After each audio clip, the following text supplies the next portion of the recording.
రాహుల్ గాంధీ లాంటి వ్యక్తి ప్రధానమంత్రి అవుతారా అన్నటువంటి ప్రశ్న ఆ రోజు మన యూట్యూబ్ నుంచి మన యాంకర్ అడిగితే నేను చెప్పినటువంటి రెఫరెన్స్ బ్రహ్మం గారి కాలజ్ఞానంలో యథాతథంగా ఉన్నమాట.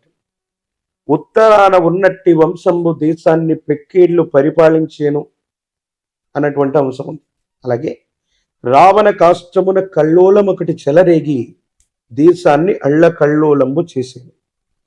ఈ రెండు రెఫరెన్స్లు ఉన్నాయి. ఈ రెండు రెఫరెన్స్లను బట్టి నేను చెప్పాను. ఉత్తరాన ఉన్నటువంటి వంశం పండిత్ జవహర్లాల్ నెహ్రూ గారి యొక్క వంశం. వారి కుటుంబ సభ్యులు ఇప్పటి వరకు దేశాన్ని ఎక్కువ కాలం పరిపాలన చేశారు.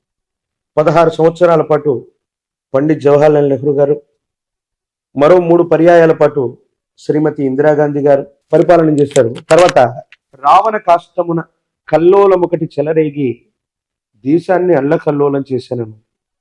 ఏమిటి రావణ కాష్టం? భారతదేశానికి పక్కనే ఉన్న రావణ కాష్టం అంటే శ్రీలంక. అక్కడ కల్లోలం, ఎల్టీటీ ఉగ్రవాదులకి తమిళులకి మధ్యలో ఏదో సంఘర్షణ. అప్పుడు ఇందిరాగాంధీ గారి యొక్క తనయుడైనటువంటి రాజీవ్ గాంధీ గారు ప్రధానమంత్రిగా ఉన్నారు. ఈయన ఆ దేశానికి సంబంధించి ఎల్టీటీ ఉగ్రవాదులకి వీళ్ళకి మధ్య జరుగుతున్న సంఘర్షణలు ఆయన కలుగు చేసుకోవటం వల్ల రావణ కాష్టమున కల్లోలము చెలరేగి దేశాన్ని, మన భారతదేశాన్ని అల్లకల్లోలం చేసే కుట్ర ఒకటి జరిగింది. ఏంటో తెలుసా? తమిళనాడుకు సమీపంలోని పెరంబదూరులో బాంబ్ బ్లాస్టింగ్ అవ్వటం. అలాగే రావణ కాష్టంలో కల్లోలం చెలరేగటం వల్ల రాజీవ్ గాంధీ గారు హత్య గావించబడ్డం. ఆ తర్వాత వాళ్ళ సతీమణి సోనియా గాంధీ గారు 2004 నుండి 2014లో యూపీఐ చైర్పర్సన్గా ఉంటే 10 ఏళ్ల పాటు వాళ్లే అధికారంలో ఉన్నట్టు కూడా మనం చూసాం. కాబట్టి సమీపమైనటువంటి భవిష్యత్తులో మళ్ళీ కాంగ్రెస్ అన్నటువంటిది పునర్జీవితం జరిగేటువంటి అవకాశం అది ఎక్కడి నుంచైనా జరగచ్చు. తెలంగాణ నుంచి కూడా అవ్వచ్చు. సమీప భవిష్యత్తులో ఇప్పటికిప్పుడు ఈ ఎలక్షన్స్లో కాకపోయినా రాజీవ్ గాంధీ గారు, ప్రియాంక గాంధీ గారు లేదా వాళ్ళ వంశాంకురాలు చివరి వ్యక్తి ఎవరు ఉన్నప్పటికీ కూడా భారతదేశానికి సంబంధించి ప్రజల చేత ప్రజల కొరకు ఎన్నుకోబడ్డటువంటి ఈ ప్రజాస్వామ్య ప్రభుత్వంలో ఎప్పటికైనా మళ్ళీ అధికార పీఠం లేదా ప్రధానమంత్రి పదవి ఖచ్చితంగా వారు దానికి దగ్గరగా ఉంటారు. ఈ ఎన్నికల్లో అది జరగకపోవచ్చు, కానీ సమీపమైన భవిష్యత్తులో వాళ్ళ కుటుంబంలో అసలు రాహుల్ గాంధీకి ప్రధానమంత్రి అయ్యే యోగ్యం భాగ్యం లేదు ఆయన జాతకం ప్రకారం చాలా మంది చెప్తూ ఉన్నారు మీలాంటి జ్యోతిష్యులు. రేవంత్ రెడ్డి గారు ఎమ్మెల్యేగా ఓడిపోయారు. కనీసం ఒక్కరు కూడా కాంగ్రెస్ బలం లేదు. కాంగ్రెస్ పార్టీ అధికారంలోకి రాదని చాలా మంది జ్యోతిష్యులు చెప్పారుగా. మరి ఏమైందంటారు? కలియుగంలో 5 ఏళ్లు గడిచినటువంటి మీదట పంచాంగములు పనికి మారిన వైపోవు, నవగ్రహంబుల నడక మారినను గురుదేవుల వాక్యం కూడా ఉంది. ఓకే, సో మీరు మెజర్ చేసే మెజర్మెంట్స్ కి అతీతవంతమైనటువంటి స్థితిగతుల్లో కలియుగంలో 5 ఏళ్లు గడిచినటువంటి మీదట ఇప్పుడు 5124 సంవత్సరాలు పురస్కరణ చేసుకున్నాం మనం. 5000 సంవత్సరాల నుంచి అంటే 100 ఏళ్ల నుంచే ఇలాంటి ఆటుపోట్లు స్టార్ట్ అయ్యాయి. ఇంకా మనం అనుకున్నటువంటి గ్రహగతులు 30 నెలల్లోనే మందగమనుడైనటువంటి శని ఇక్కడి నుంచి ఇక్కడికి వెళ్తాడంటే 3 రోజుల్లో కూడా ఆయన ట్రావెల్ చేయొచ్చు. ప్రపంచంలో వింతలు విచిత్రాలు ఇంకా జరగబోతున్నాయి. కాబట్టి బ్రహ్మం గారి యొక్క కాలజ్ఞాన ప్రకారంగా సోనియా గాంధీ గారి యొక్క నేతృత్వంలో ఉన్నటువంటి వాళ్ళ కుటుంబ సభ్యులు, ప్రియాంక గాంధీ లేదా రాహుల్ గాంధీ, వీళ్ళ ఇరువురు లేదా వీరి కుటుంబ సభ్యులు చివరి వంశాంకురం ఉన్నంత వరకు భారతదేశానికి సంబంధించిన ప్రధానమంత్రి లేదా ఆ అధ్యక్ష పీఠానికి దగ్గరగానే వీరు ఉంటారు. ఇది సమీప భవిష్యత్తులో జరిగి తీరుతుంది. అందులో భాగంగానే ఇక్కడ కాంగ్రెస్ పార్టీ అన్నటువంటిది అందరూ అనుకుంటారు ఇంకా అయిపోయింది, కాంగ్రెస్ ఏమీ లేదు, దాన్ని ఎవరు ఏమీ చేయలేరు. బ్రహ్మం గారి యొక్క కాలజ్ఞానం. బికాజ్ నేను సనాతనమైన ధార్మికవాదిగా బీజేపీని నేను ఇష్టపడతాను. నేను కాంగ్రెస్ ను పొగడట్లేదు. ఉన్నటువంటి వాస్తవికమైనటువంటి పరిస్థితులు అట్లాంటివి. కమింగ్ టు ఆంధ్రప్రదేశ్, జగన్మోహన్ రెడ్డి గారి యొక్క పేరు జగన్. గా నా అక్షరాలని సంయుక్త అక్షరాలు అంటారు. వారి పేరులో కూడా 2 అక్షరాలే ఉన్నాయి. అంటే జా తీసి ఓన్లీ గన్ అని పెట్టాలా జగన్ గారికి? జగన్ అంటే గా అన్నటువంటిది సంయుక్తము అంటే ఒక అక్షరంతో మరో సగం అక్షరం కలిసిపోతే దాన్ని సంయుక్తాక్షరం అంటారు తెలుగులో.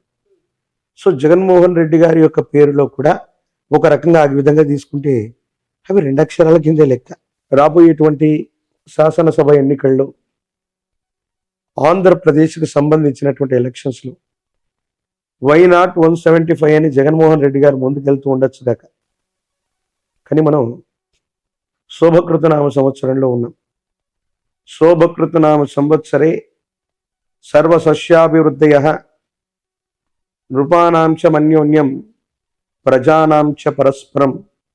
ప్రజల చేత ప్రజల కొరకు ఎన్నుకోబడ్డటువంటి ప్రజా సంబంధమైన ప్రభుత్వాలు మాత్రమే ఈ శోభకృతు అనేటువంటి పేరు కలిగినటువంటి సంవత్సరాల్లో వస్తాయని శాస్త్రం. ఇక్కడ అదే జరిగింది. జగన్మోహన్ రెడ్డి గారు 175 స్థానాలు 151+ వాళ్ళు అనుకుంటున్నారు. తీవ్రమైనటువంటి ప్రజా వ్యతిరేక సంబంధమైన స్థితిగతుల వల్ల మళ్ళీ అధికారంలోకి రావటం అన్నటువంటి విషయం మీద వాళ్ళు దృష్టి పెట్టాలి. ఏ ప్రభుత్వం కూడా, అంటే అది టీడీపీతో కూడినటువంటి ప్రభుత్వం కానీ వైసీపీతో కూడినటువంటి ప్రభుత్వం కానీ వెంటనే సులభమైనటువంటి మెజారిటీతో ఆంధ్రప్రదేశ్లో వచ్చేటువంటి అవకాశం లేదు. But first priority is Jaganmohan Reddy గారికి సంబంధించిన ఆరుద్ర నక్షత్రం, కాలజ్ఞానానికి సంబంధించినటువంటి స్థితిగతులు, దేశ కాలమాన పరిస్థితులను బట్టి చూస్తే ఆ ప్రభుత్వం బోటాబోటీ మెజారిటీ, అంటే కనీస మెజారిటీతో కంటిన్యూ అవ్వటానికి కొన్ని ప్రత్యేకమైన ఎక్కువ అవకాశాలు ఉన్నాయి. విపక్షాలుగా చెప్పుకోబడుతున్నటువంటివి జనసేనతో కూడినటువంటివి. ఆయనది శ్రవణ నక్షత్రం. పవన్ కళ్యాణ్ గారు సమీపమైన భవిష్యత్తులో తప్పకుండా అమాత్యుడు, మంత్రి, అది ముఖ్యమంత్రి అవ్వండి, కేంద్ర మంత్రి అవ్వనివ్వండి, అమాత్యుడు అన్నటువంటి స్థానానికి దగ్గరగా ఆయన జాతకం ఉండబోతుంది. తెర మీద బొమ్మలు గద్దెనెక్కారన్నటువంటి గురుదేవుల యొక్క వాక్య సాక్షిగా పవన్ కళ్యాణ్ గారు సమీపమైన భవిష్యత్తులో, అది ఈ 5 సంవత్సరాల్లో కూడా అయి ఉండొచ్చు, ఈ రాబోయేటువంటి 5 సంవత్సరాల్లో కూడా అయి ఉండొచ్చు, ఖచ్చితంగా వారు ముఖ్యమంత్రి లేదా ఆ స్థానానికి దగ్గరగా ఉన్న అమాత్యుడు ఆ స్థానాన్ని అధిరోహించేటువంటి అవకాశం కూడా తప్పకుండా ఉంది. మొదటి ప్రాముఖ్యతగా వైఎస్ జగన్మోహన్ రెడ్డి గారి యొక్క నేతృత్వంలో ఉన్నటువంటి వైసీపీ ప్రభుత్వం బోటాబోటీ మెజారిటీతోనైనా మళ్ళీ అధికారంలోకి రావటానికి కొంత ఎక్కువ అవకాశాలు ఉన్నాయి. అవకాశాలు జగన్ ఉన్నాయంటున్నారు, పవన్ కళ్యాణ్ గారికి కూడా లేకపోలేదు అంటున్నారు. ఎలా అవును. సాధ్యమవుతుంది? వైసీపీ ప్రభుత్వం వస్తుంది, అవకాశం ఉంటే జగన్మోహన్ రెడ్డి గారితో పవన్ కళ్యాణ్ గారు కలిసి పనిచేయకూడదా? అవకాశాలు ప్రస్తుతం ఏపీలో కనిపిస్తున్నాయి. ఒకవేళ జగన్మోహన్ రెడ్డి గారి యొక్క ప్రభుత్వం బోటాబోటీ పెట్టుకున్న చెప్తా, 2009 సంవత్సరంలో ప్రజారాజ్యం పార్టీ వచ్చింది. దేనికి వ్యతిరేకంగా వచ్చింది? ఈ ప్రాంతీయ పార్టీ దేశంలో అధికారంలో ఉన్నటువంటి కాంగ్రెస్కి.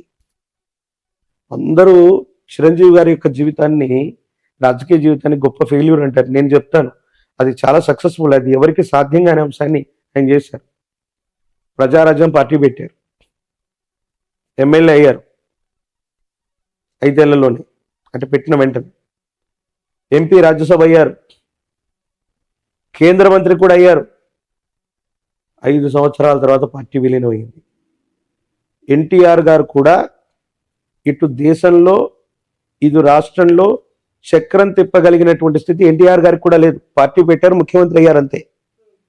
కానీ చిరంజీవి గారు పార్టీ పెట్టినటువంటి నేపథ్యంలో జగన్మోహన్ రెడ్డి గారు బయటికి వెళ్ళిపోవడం వల్ల కాంగ్రెస్ ప్రభుత్వం మైనారిటీలో పడితే కిరణ్ కుమార్ రెడ్డి గారు ముఖ్యమంత్రిగా ఉండడానికి కారణం చిరంజీవి గారు అయ్యారు. అటు దేశంలో ఉన్నటువంటి యూపీఐ కూటమిలో కూడా మిత్రస్వామ్యంగా వాళ్ళు ఉన్నారు. అటు దేశంలో రాష్ట్రంలో 2 గవర్నమెంట్లో పనిచేసి 5 సంవత్సరాల తర్వాత వాళ్ళు విలీనమైపోయారు కాంగ్రెస్లో.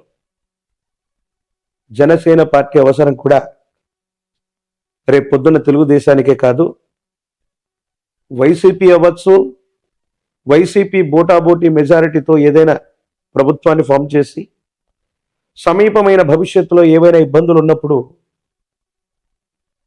అది పవన్ కళ్యాణ్ గారికి సంబంధించిన పార్టీకి సంబంధించిన ఎమ్మెల్యేలతో, ఇప్పుడు జనసేన ఎమ్మెల్యే వైసీపీతోనే కలిసి ఉన్నాడుగా.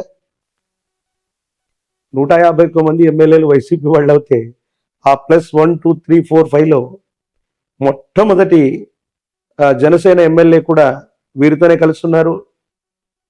శాశ్వతమైన శత్రువులు మిత్రులు రాజకీయాల్లో లేరంటూ ఉంటారు. ఈసారి వైసీపీ ప్రభుత్వం ఒకవేళ వ్యవస్థీకృతమై గవర్నమెంట్ని ఫామ్ చేసిన 5 సంవత్సరాల్లోపు ఏదైనా అస్థిరమైనటువంటి ప్రభుత్వం ఏర్పడితే పవన్ కళ్యాణ్ గారి యొక్క నేతృత్వంలోని జనసేన కూడా భాగస్వామ్యం అవ్వచ్చు. లేదా వీటన్నిటికీ కూడా సమీప భవిష్యత్తులో ఆల్టర్నేట్గా ఉండి జనసేన సొంతంగా అవకాశం అంటే మళ్ళీ రాబోయే 5 సంవత్సరాల